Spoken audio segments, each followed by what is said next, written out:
Muito bem, meus irmãos, nós vamos estudar a palavra do Senhor e eu quero convidar você ao livro de Juízes, capítulo 2. Nós vamos até o capítulo 3, verso 6. 2, 6 a 3, 6. Assim diz a palavra do Senhor, eu peço que você ouça com a maior atenção que puder. Depois que Josué despediu o povo, os filhos de Israel se foram, cada um à sua herança para possuírem a terra. O povo serviu o Senhor todos os dias de Josué e todos os dias dos anciãos que ainda sobreviveram por muito tempo depois de Josué, e que viram todas as grandes obras do Senhor tinha feito por Israel.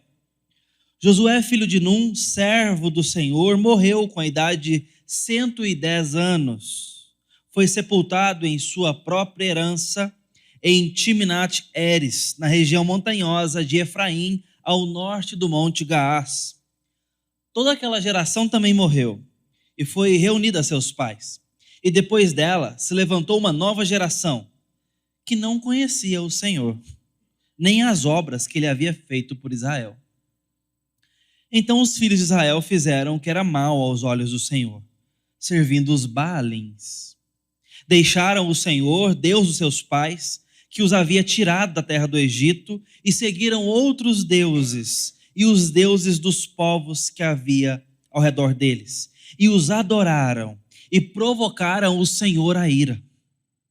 Porque deixaram o Senhor e serviram Baal e Astarote.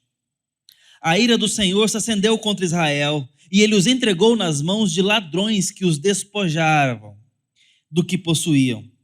Ele os entregou nas mãos dos seus inimigos ao redor, e não puderam mais resistir a eles. Por onde quer que fossem, a mão do Senhor estava contra eles para o seu mal, como o Senhor lhes tinha dito, e como lhes havia jurado, e estavam em grande aperto. Então o Senhor suscitou juízes, que os livraram das mãos dos que o atacavam e roubavam. Mas eles não obedeceram aos seus juízes, pelo contrário, se prostituíram com outros deuses e os adoraram. Depressa se desviaram do caminho por onde andaram seus pais, na obediência aos mandamentos do Senhor, e não fizeram como eles.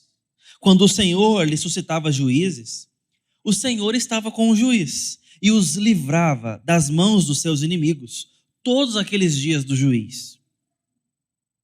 Porque o Senhor se compadecia deles, ante seus gemidos por causa dos que o afligiam e oprimiam. Mas, quando o juiz morria, eles voltavam a viver como antes e se tornavam piores do que os seus pais, seguindo outros deuses, servindo-os e adorando-os. Não abandonavam nenhuma das suas práticas, nem a sua obstinação. Por isto, a ira do Senhor se acendeu contra Israel e disse: porque este povo transgrediu a minha aliança, que eu havia ordenado aos seus pais, e não deu ouvidos à minha voz, também eu não expulsarei mais de diante deles nenhuma das nações que Josué deixou quando morreu. Por meio delas, vou pôr Israel à prova, para ver, se o povo guardará ou não o caminho do Senhor, como seus pais o guardaram.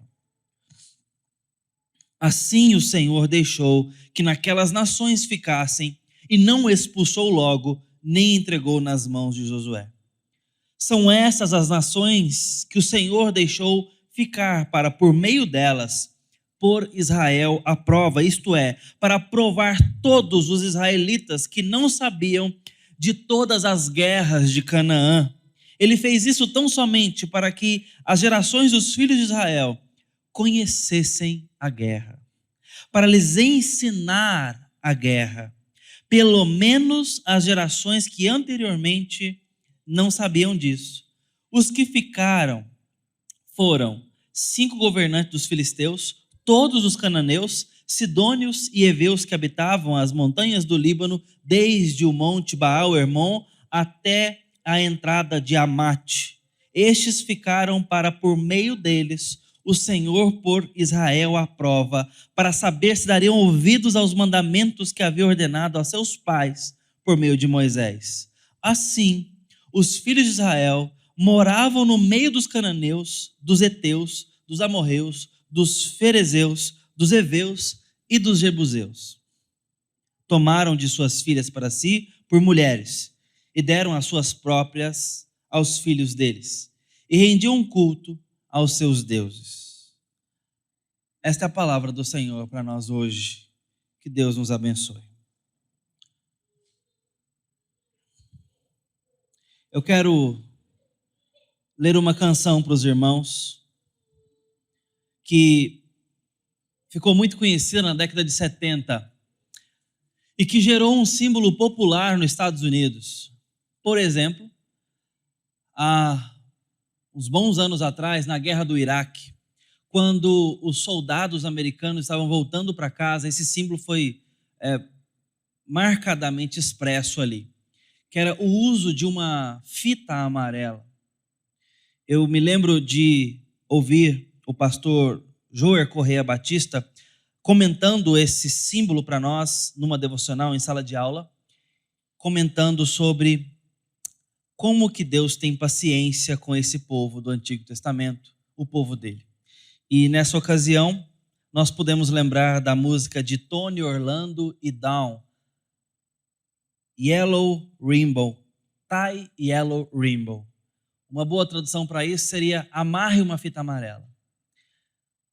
A canção diz o seguinte de forma poética, certamente expressando, é um conto popular, a gente não sabe o quanto isso é verídico, mas que isso teria acontecido de fato, que a canção poetiza. A história de um ex-presidiário que está na sua soltura, voltando para casa, com uma grande dúvida no coração. Diz assim: eu estava voltando para casa, cumpri a minha pena. Agora eu preciso saber o que é ou não é meu. Se você recebeu a minha carta, dizendo que em breve eu estaria livre, então você saberá exatamente o que fazer, se você ainda me quer, se ainda me quer de volta. Amarre uma fita amarela em volta do velho carvalho à porta de nossa casa. Já faz 3 longos anos. Você ainda me quer? Se eu não avistar uma fita em volta do velho carvalho, vou ficar no ônibus.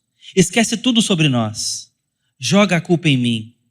Se eu não avistar uma fita amarela em volta do velho carvalho.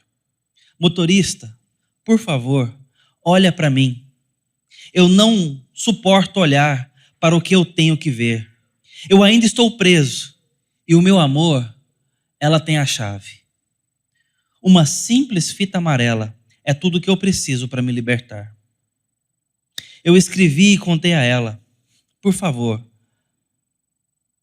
vê se tem uma fita amarela. Agora todos no maldito ônibus estão comemorando em festa. Eu não posso acreditar no que vejo. São 100 fitas. 100 fitas amarelas em volta do velho carvalho. Eu estou voltando para casa. A história que supostamente essa canção foi muito conhecida, como eu disse, na década de 70, poetiza, é sobre essa volta para casa depois de ter cumprido a sua pena por conta de seus crimes. Um pai de família está voltando e não sabe se vai ser aceito e não tem coragem de perguntar diretamente, por indignidade, se vai ser perdoado. Ele sabe que está tudo certo se não for, mas deseja muito ser. Então pede para que a sua esposa, se naquele dia, naquela hora, ele passar e houver uma fita amarela amarrada no velho carvalho à porta da casa, é o sinal de que ele pode voltar para os seus. E vocês viram o que aconteceu. Havia 100 fitas amarelas no velho carvalho, dizendo: volta para casa. A casa ainda é sua. Essa é uma mensagem de perdão. de retorno. É uma mensagem de independente dos seus crimes, nós te amamos. Mensagem essa que a Bíblia não cansa de nos falar. Como você se sente ao olhar para textos como esse que a gente acabou de ler? Vocês perceberam o que a narrativa nos contou? Fiz questão de ler ela toda, pelo menos a parte que nos importa hoje para a meditação. Pais que não conseguiram transmitir a fé para os seus filhos. Morreu Josué e os anciãos após ele. E veio uma geração que não conhecia o Senhor, nem as grandes obras do Senhor. Quem o Senhor é e o que Ele fez por nós. Quantas gerações você acha que são suficientes para que essa igreja vire um boteco? Basta uma geração falhar em transmitir a fé para a próxima. Uma geração basta.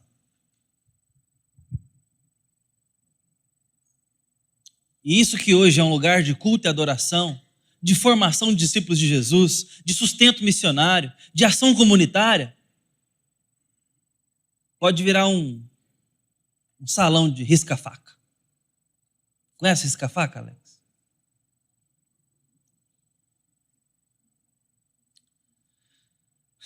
Isso aconteceu na Europa, gente. Hoje os pubs mais refinados eram igrejas. São exóticos. Lá em São Paulo já estão fazendo pubs em cofres públicos, bancários. Já tem pubs e restaurantes finos dentro de antigas estações. Quais serão os próximos cubículos, recintos arquitetônicos para acomodar a alta gastronomia ou mesmo os pubs finos? Serão as catedrais? Será a bela Igreja Presbiteriana Unida, que é linda na sua arquitetura? A Catedral da Sé? Se você acha que isso é inimaginável, saiba que talvez o foi um dia para os europeus, para os ingleses, para os alemães, para os escoceses, para os franceses. Basta uma geração. Mas a morte é lenta. Ela acontece no cotidiano.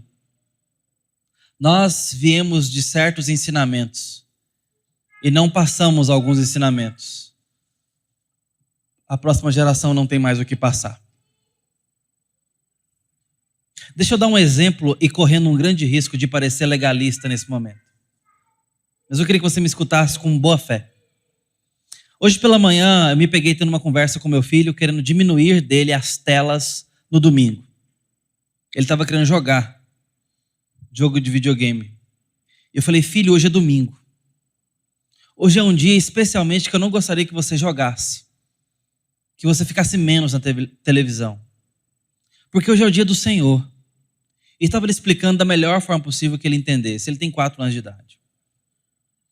Hoje é o dia do Senhor. Hoje nós temos que adorar a Deus. Nós temos que descansar. Nós temos que ter comunhão em família e com a igreja. Hoje é o dia do Senhor. Mas eu me lembro de talvez ter sido ensinado com mais ênfase do que eu ensino ele.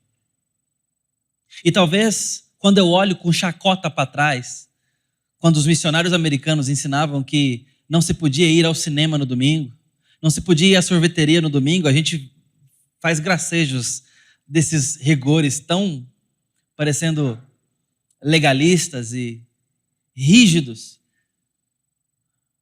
Mas às vezes eu fico me perguntando, o que é que nós estamos comunicando sobre o domingo para a próxima geração? Os missionários não podiam jogar bola no domingo. Mas a gente pode curtir o Mengão, sem peso na consciência. Eu estou dando esse exemplo, como eu disse, correndo alguns riscos aqui de ser mal interpretado. Mas eu queria que você pensasse um pouco sobre o que estamos comunicando para a próxima geração. Hoje estamos fazendo algo aqui que eu não acho bom de todo. Nossas crianças não começaram o culto conosco. Elas foram direto. É uma providência para que a gente pudesse acomodar os irmãos aqui. Nós temos cerca de 50 a 60, às vezes 70 crianças participando por domingo. Por que isso é um problema? Porque cada vez mais o ministério tem se modernizado e feito guetos especialistas em faixa etária. De tal forma que se nós não conseguirmos estimular a criança, o adolescente e o jovem, não tem espaço para ele na igreja.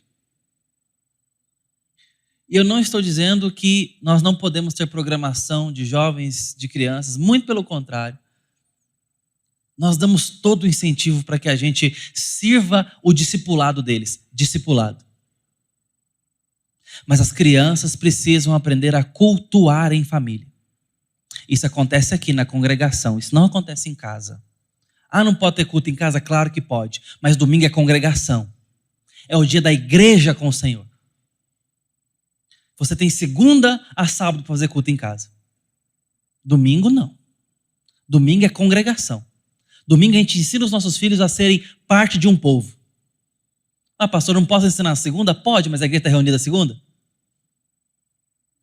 Não está. Está no domingo. Basta uma geração mal ensinada para que ela crie da pior forma possível a próxima geração no temor do Senhor. Preste muita atenção como você tem formado os seus filhos no temor do Senhor. Um dia eles serão adultos autônomos e, mais do que isso, formarão os próximos adultos. Criarão as próximas crianças. Que tipo de homem você tem formado dentro de casa? Que tipo de mulher você tem formado dentro de casa a partir do seu ensino do temor ao nome do Senhor? Esta geração, depois de Josué, não ensinou a guerra aos seus filhos. Ensinar a guerra significava aprender sobre o Deus que estava na guerra. O Deus que dominava sobre as nações. Os poderosos feitos do Senhor. Como Ele nos tirou com mão poderosa do Egito e fez sinais e maravilhas diante de Faraó e toda a sua casa. E nos deu a lei para ser justiça para nós hoje, como Moisés ensina no texto de Deuteronômio. Quando nós não ensinamos o temor do Senhor, ensinamos alguns usos e costumes e nos contentamos com isso, entregamos nossos filhos para o departamento infantil, entregamos nossos filhos para o trabalho dos adolescentes, como quem lava as mãos, não está formando uma geração que teme ao Senhor.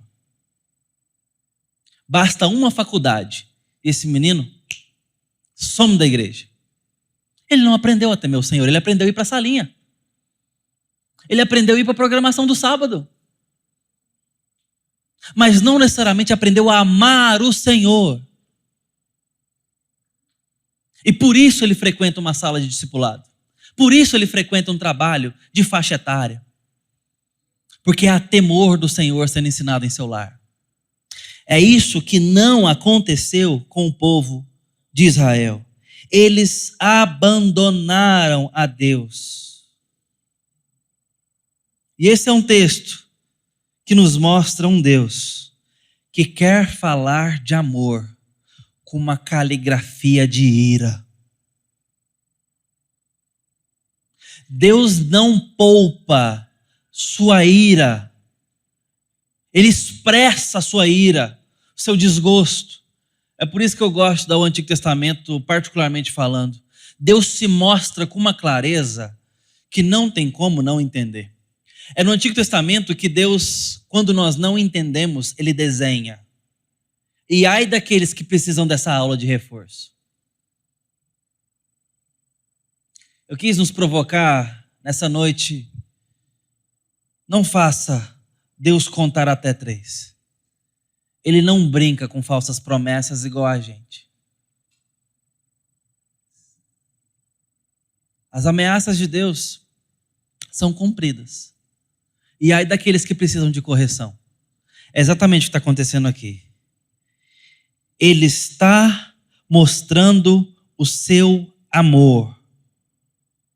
Como Deus ama através de palavras tão duras de vingança, correção, juízo e ira sobre um povo que se prostituiu com outros deuses consecutivamente a cada geração e pior do que cada geração. É isso que está acontecendo. E a gente vê isso de dois ângulos aqui. A primeira são as palavras do texto. Elas mostram o comportamento do povo. Olha o verso 11 e 12. Os filhos de Israel fizeram o que era mal aos olhos do Senhor, servindo os Baalins. Baalins são substratos divinos de Baal.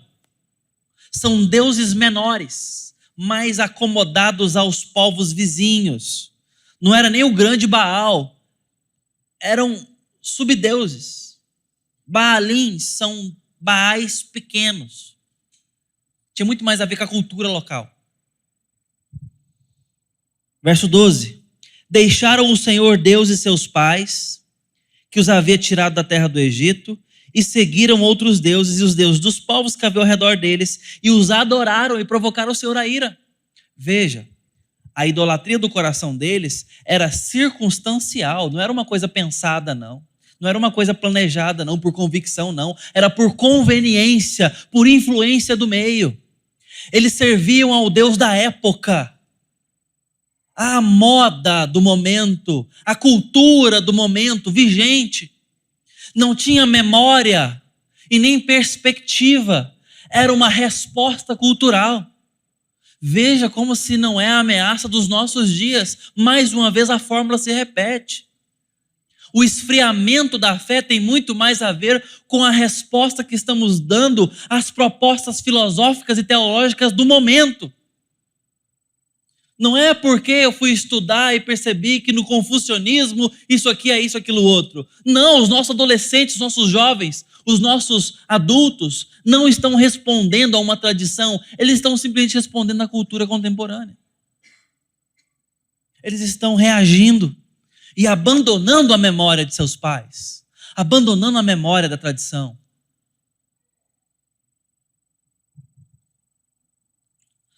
Algumas coisas nos fazem lembrar. E esses aqui estavam esquecendo. O autor faz escolhas de palavras certeiras aqui, a ponto de comparar o que eles estavam fazendo com prostituição. E por que ele usa a ideia da prostituição? Porque tem a ver com o relacionamento íntimo, de aliança que Deus tem conosco. A ideia de cultuar é um relacionamento profundo. É quase que marital, por isso que ele usa a ideia de aliança, é um pacto. Tá? E trair Deus nesse sentido era uma prostituição espiritual.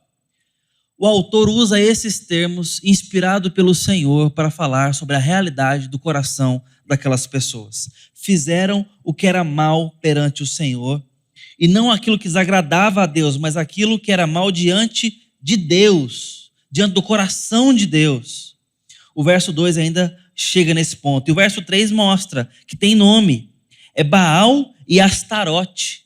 Tem uma diversidade até nas divindades que eles iam atrás. Desviaram o seu caminho. Tomaram por desobediência deliberada.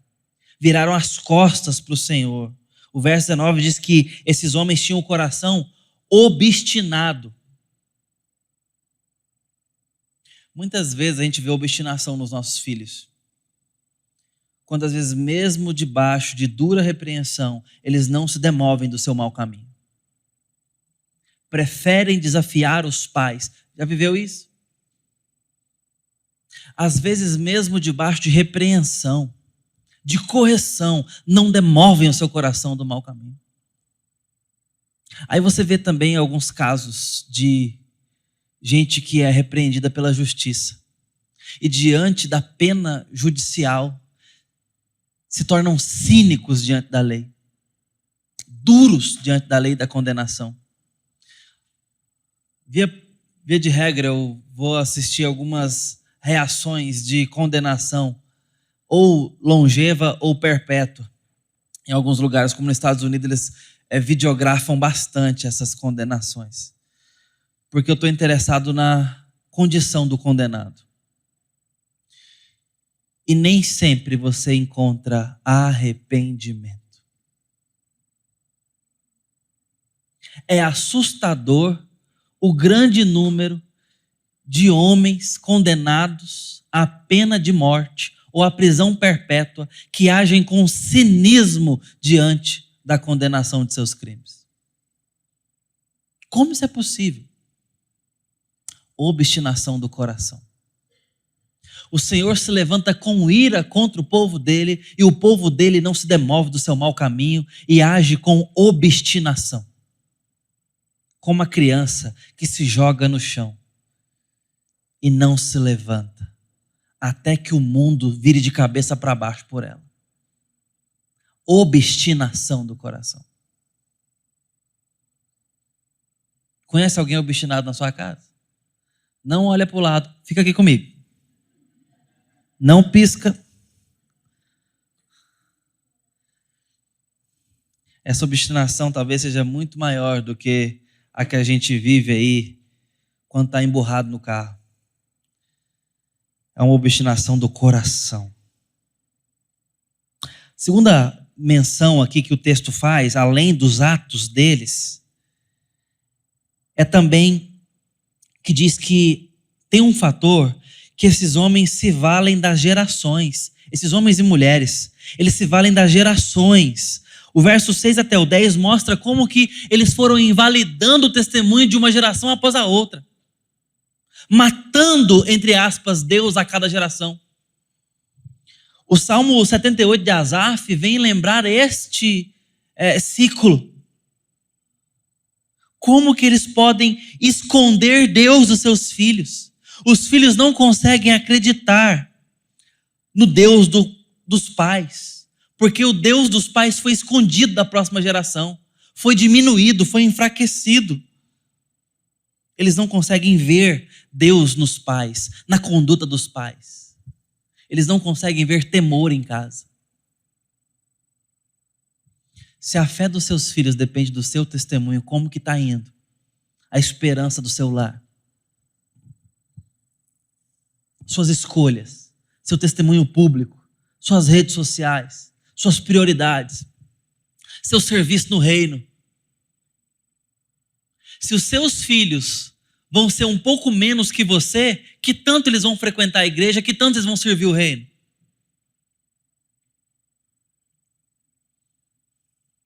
Já pensou nisso? Ou você está com esperança de que eles sejam mais do que vocês? Temam a Deus mais do que vocês? Ou será que nós estamos esperando que os nossos filhos amem a Deus mais do que nós amamos? Com base em que nós estamos esperando isso? Porque Deus nos deu essa tarefa de ensinar os nossos filhos, de inculcar aos nossos filhos o temor do Senhor.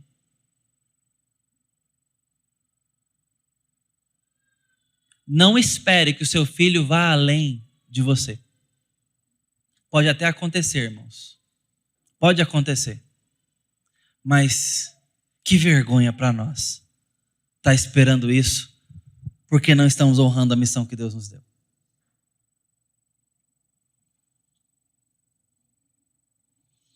As gerações apagavam Deus para os seus filhos. Mas então chega o momento em que Deus precisa lhes ensinar o temor a Deus. Deuteronômio capítulo 31 nos diz, versículos 12 e 13, que o temor do Senhor é ensinado, é aprendido.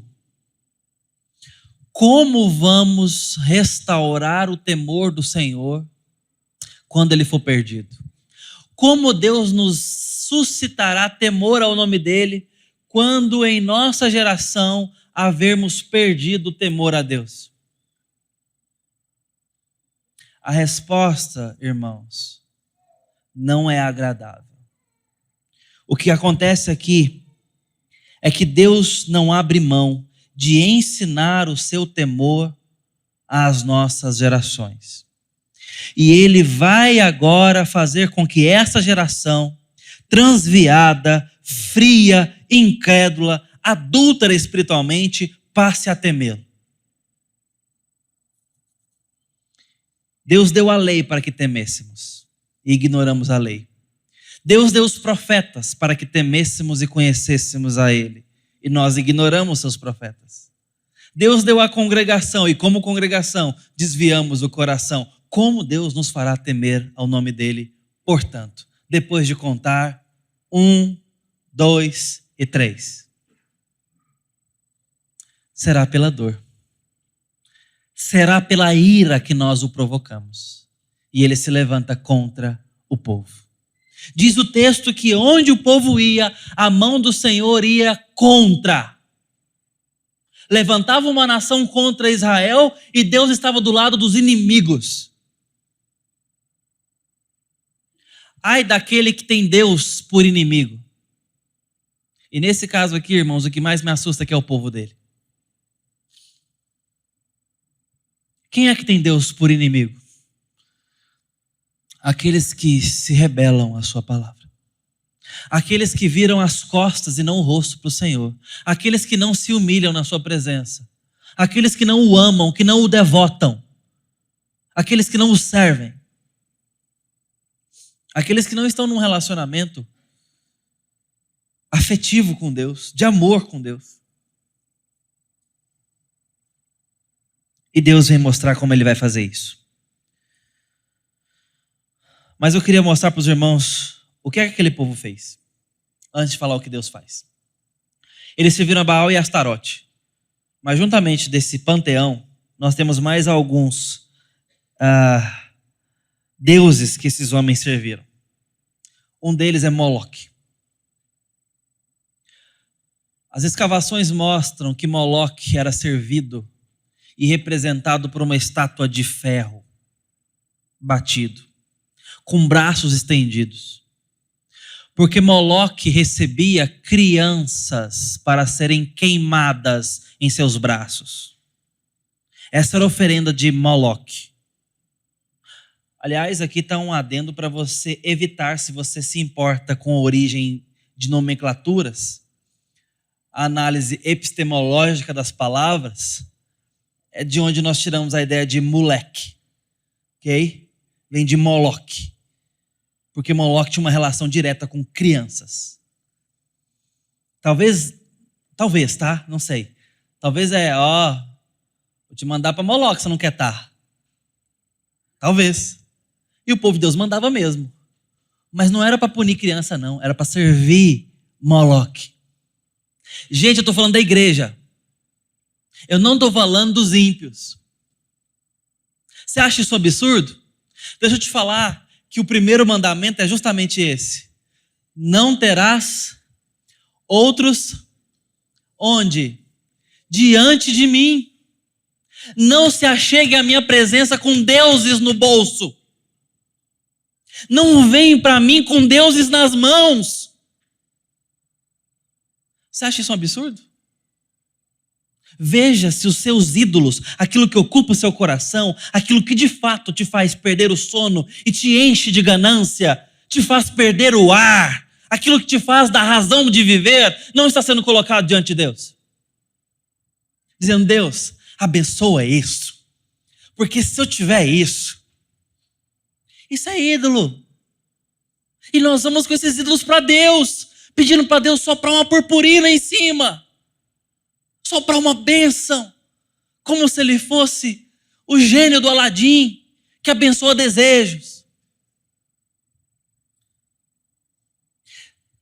Deus se deu em relação, em aliança, amizade, adotou filhos, fez amigos, nos conhece pelo nome, nos prometeu um nome novo, identidade, relacionamento e intimidade. Esse povo estava servindo a Moloque. E Baal, bem como Baalins. Baal é outro que tinha uma relação curiosa com crianças, e essa a gente descobre também por evidências arqueológicas. Baal, dentro do culto a Baal, foi encontrado diversos vasos com ossadas infantis, com os membros separados do corpo, para caber nos vasos. E esses vasos eram vasos de oferenda. Eram vasos de oferta. E o povo de Deus estava envolvido nesse culto. Como que essa realidade de tamanha promiscuidade espiritual, frieza, idolatria, menosprezo a Deus e ira de Deus que toma por vingança pelo seu nome, pode ser um recorte de amor de Deus. Como que isso aqui pode ser um texto de amor de Deus para o seu povo? A resposta, por incrível que pareça, é simples.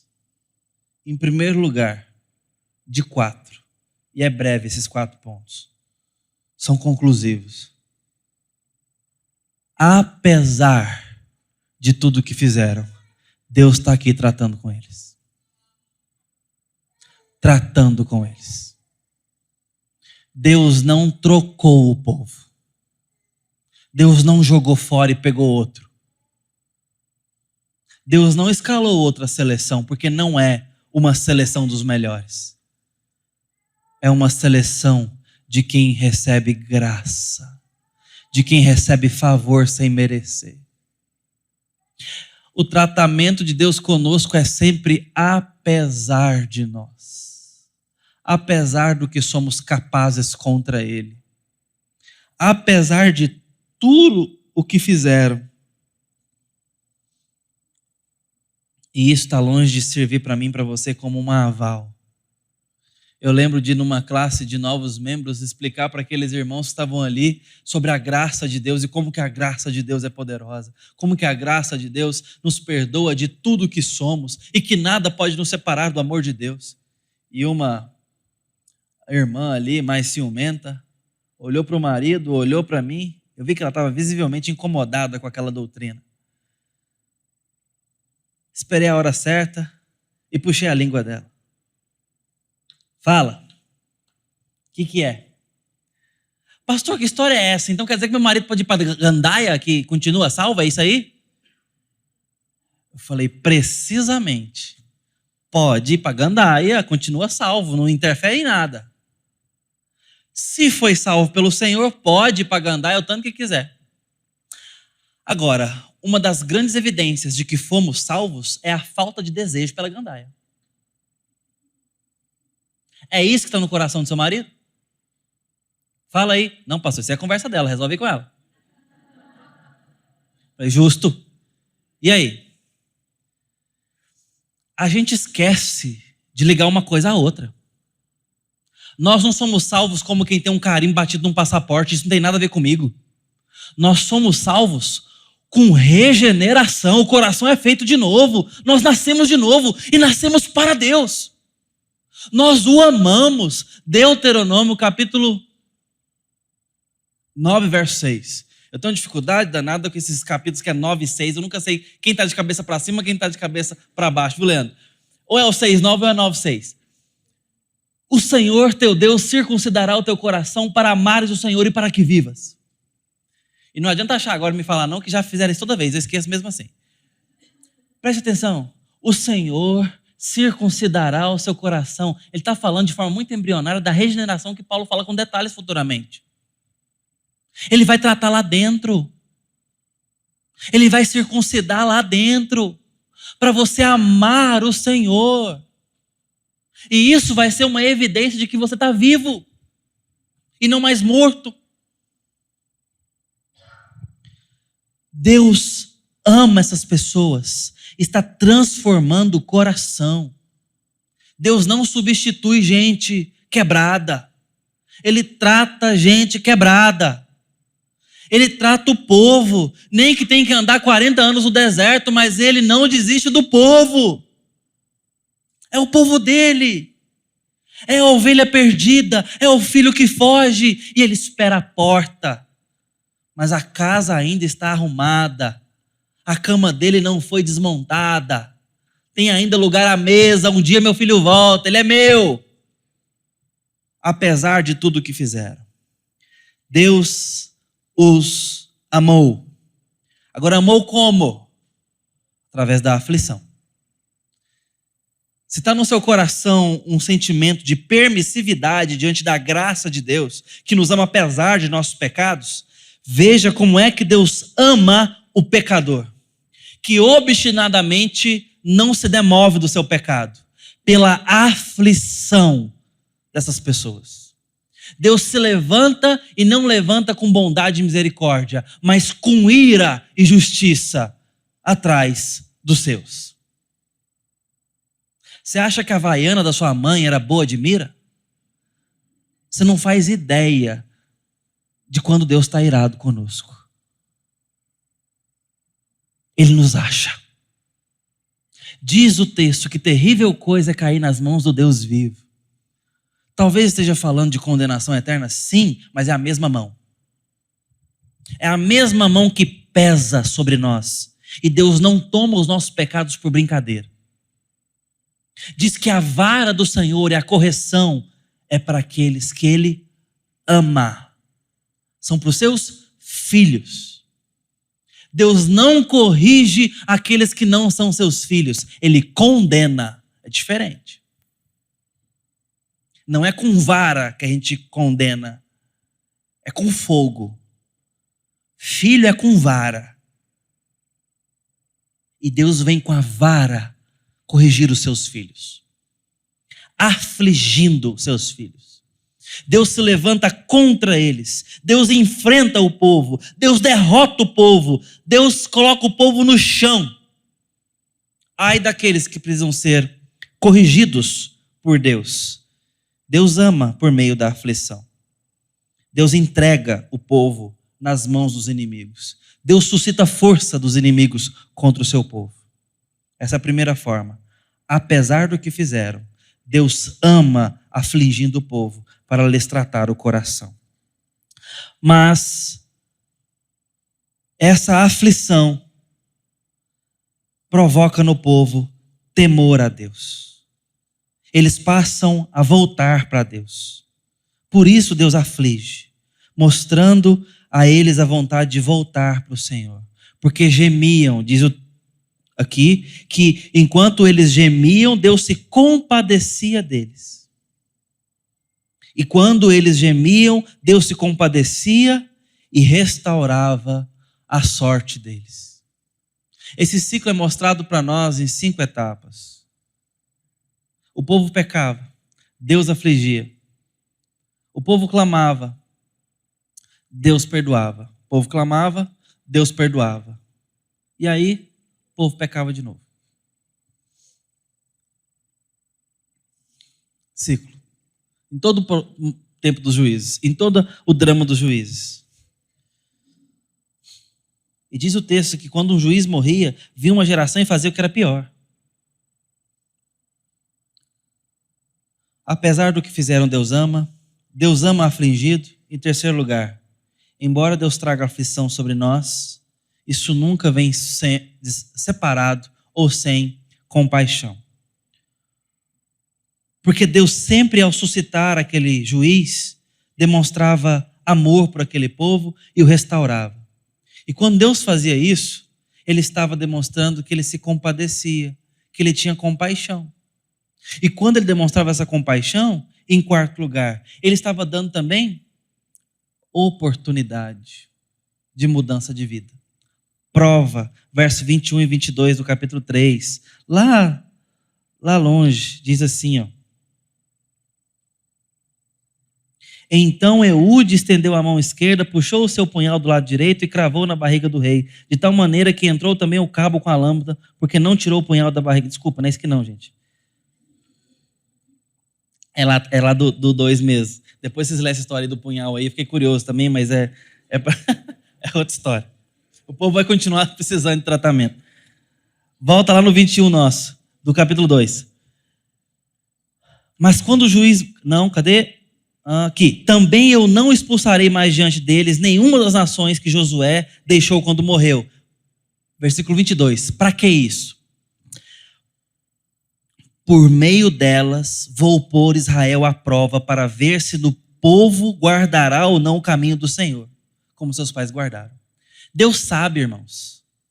O que ele está fazendo aqui não é para ele. Em quarto lugar, Deus põe à prova para que a gente mude de vida.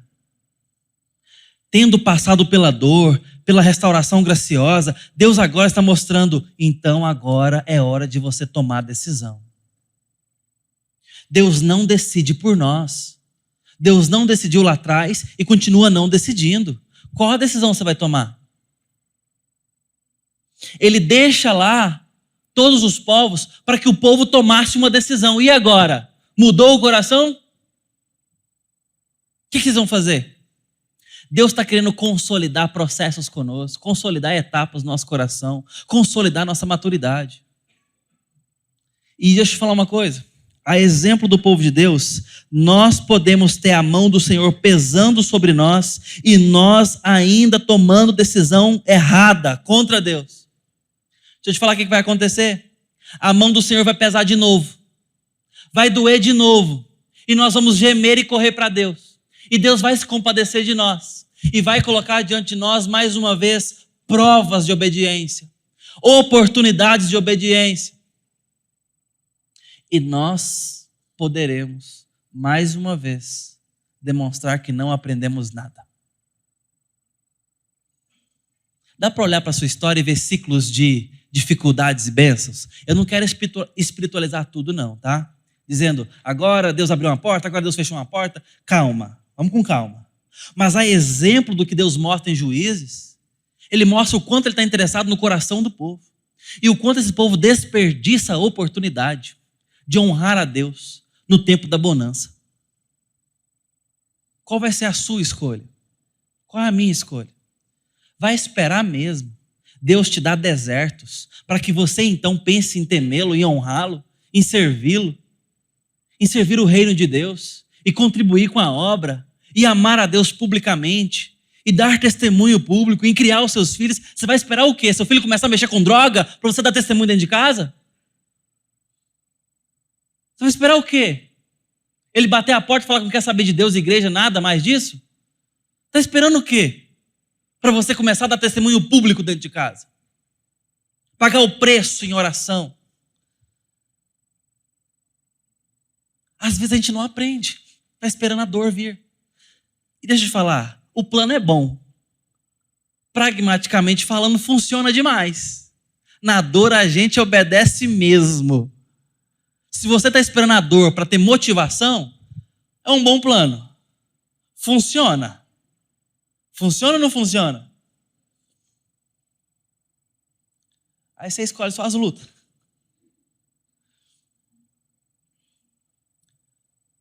Não é o melhor plano. Não é porque funciona que de fato é bom. E Deus não poupará de você a disciplina dele, porque ele se interessa pelo seu coração. Irmãos, como dói no nosso coração estar acompanhando casos de irmãos em pecado e não perceber arrependimento. Como dói ver a tolice do coração agarrada a uns fiapos de orgulho. Como dói, irmãos, ver casais se matando com obstinação do coração sem arrependimento. Sabendo que a dor vai ser a próxima tutora. E ela é uma péssima tutora. Funciona. Mas é muito ruim ter que passar por ela. Deus nos coloca em prova para que achemos o nosso coração. Infelizmente, o nosso repertório sobre o amor de Deus é muito limitado. Só entendemos que Deus é bom e nos ama se tudo vai bem. Mas quando as coisas estão apertadas, temos dificuldade de entender que Deus está nos amando. E Deus pode estar demonstrando exatamente isso sobre a sua história hoje. Que Ele te ama e não te largou. Como nós podemos responder a um amor tão obstinado de Deus? Que resposta você pode dar hoje para o Senhor? que tolera a sua fé manca, a sua fé frágil como a minha, que tolera a nossa frieza e faz de tudo para nos corrigir o coração. A resposta que nós podemos dar também é simples. Precisamos pedir ao Senhor santificação no nosso coração. Precisamos pedir temor renovado ao nosso coração. Irmãos, algumas situações na minha vida me trouxeram muita dor. Muita dor. E uma delas em particular, eu confesso para os irmãos que eu perdi até o interesse na vida. Interesse. E falo, Senhor, eu acho que está bom para mim. Se for a vontade do Senhor, está bom para mim. Eu não vou fazer nada contra a minha vida, mas eu estou cansado. É ruim ouvir isso de um pastor relativamente jovem, né? Mas é verdade, é muito verdade isso que eu estou falando para os irmãos. Coisa que eu não fico falando aí por aí, mas... E eu lembro do Senhor não responder nenhum dos meus porquês, mas colocar no meu coração um caminho muito sólido no meio da dor. 2 coisas eu espero de você: temor e adoração. E era tudo que eu não queria, não fazia o menor sentido. Mas o Senhor me mostrou, esse é o caminho que eu tenho para você. Que a dor lhe ensine a temer e adorar o meu nome. E foi depois de entender isso que, após conversão, eu tive a minha maior experiência com Deus. Experiência essa eu não vou falar para os irmãos. Não vem ao caso. Não serve de modelo. Era coisa minha com Deus. Temor e adoração. Era isso que importava. É isso que continua importando. Eu quero te desafiar hoje a buscar temer o Senhor e adorá-lo antes da dor. Mas que se for pela dor que seja, mas não desperdice o caminho. É temor e adoração. Que você tema o Senhor na criação dos seus filhos. Que você adore o Senhor nas suas escolhas. Que você tema o Senhor com o seu trabalho. Que você tema o Senhor com as suas escolhas de vida, de prioridade. Com a lida com o dinheiro, com o tempo. Com a igreja, com o reino. Temor e adoração. Como o Senhor restaurará em nós temor se desviarmos o caminho do nosso coração?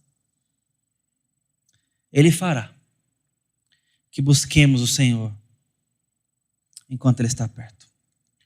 Vamos orar. Ó Deus bendito, se voltarmos para casa hoje, haverá sinais de aceitação do Senhor? Ó Deus, a cruz de Cristo talvez seja um grande laço amarelo nos lembrando que somos amados e perdoados sempre. E eu te peço isso para os meus irmãos, ó Deus, para o meu coração, que lembrando do tanto que somos amados, possamos te amar de volta. Possamos declarar o nosso amor para o Senhor com sinceridade e profundidade. Ó Deus, que haja temor e adoração no meio do povo do Senhor, ó Deus. Te peço por famílias consagradas ao Senhor, ó Deus. Por mães que oram pelos seus filhos com temor a Deus. Por pais que oram pelos seus filhos. Pais que dão testemunho sobre os seus filhos. Pais que ensinam o temor do Senhor com prioridade. Famílias que amam o Senhor, eu te peço para essa geração de adolescentes. Que talvez eles precisam dar testemunhos para os seus pais. Que se for o caso, suscite, ó Deus, santidade nesses corações. Unção do Senhor sobre essas vidas. Te peço pelos nossos filhos pequenos. Que o caminho do Senhor possa ser facilitado na vida deles, ó Deus. Te peço pelo movimento, ó Deus, que a igreja é. Que haja temor ao nome do Senhor, ó Deus. Que não vivamos de aparência, ó Deus. Que seja verdadeira, ó Deus, a fé da tua igreja. No nome de Jesus.